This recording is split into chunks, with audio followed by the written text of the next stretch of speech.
હવે તમે એક પર એન્જિનિયર પાસે સેન્ટર ઓકે કરાવડાવ્યું હોય, આખો દી ઓકે આવે અને બીજે દિવસે સેન્ટર વયું જતો હોય તો એનું કારણ શું? એવી જ રીતે તમે હીરા કાપતા હો અને હીરામાં સેફ વિકાઈ જતો હોય, સેફ તમે એન્જિનિયર પાસે ઓકે કરાવડાવ્યો, એક દી ઓકે આવ્યો અને બીજે દિવસે પાછું સેફ વિખાવા માંડ્યો, તેનું કારણ શું? એનું કારણ પ્લે.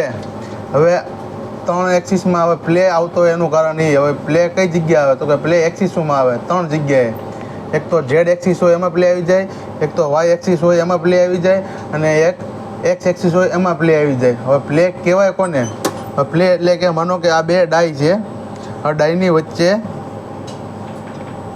આ મેકી પેન્સિલ, આ ડાય છે અને ડાયની વચ્ચે આ મેકી પેન્સિલ, બરાબર. હવે જેટલું આ અડવટ છે, આ 2 પેન્સિલ હલે નહીં અને એકદમ આવી રીતે અડવટ હોય તો આ પ્લે ઓકે હોય. તો હવે પ્લે ગયો કોને કહેવાય? તો કે આ છે જમતી આની વચ્ચે જગ્યા પડી જાય એને પ્લે ગયો કહેવાય.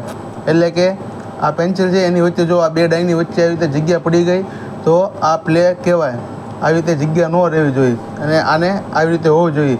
સેમ આ વસ્તુ તે આ એક્સિસમાં હોય, કાં તો પછી ઝેડ એક્સિસમાં આ વસ્તુ હોય, પ્લે હોય, અને કાં તો પછી એક્સમાં કાં વાયમાં એ પ્લે હોય. હવે આ પ્લે કાઢવો કઈ રીતે? હવે પ્લે કાઢવા માટે તમારે એન્જિનિયરને બોલાવવા પડે. એન્જિનિયરને બોલાવો, પછી ચેક કરે કે પ્લે છે કે નથી. જો પ્લે હોય તો એક્સિસ તો સર્વિસ કરવી પડે, કાં તો ઝેડ એક્સિસ સર્વિસ કરવી પડે, અને કાં તો વાય એક્સિસ ને કાં તો એક્સ એક્સિસ સર્વિસ કરવી પડે. તો એ પ્લે હોય એ પ્લે વયો જાય અને સેન્ટર હોય સેન્ટર જાતું બંધ થઈ જાય, અને હીરામાં જે સેફ વિખાઈ જતો હોય સેફ વિખાતો હોય બંધ થઈ જાય અને સેફ ઓકે આવવા માંડે.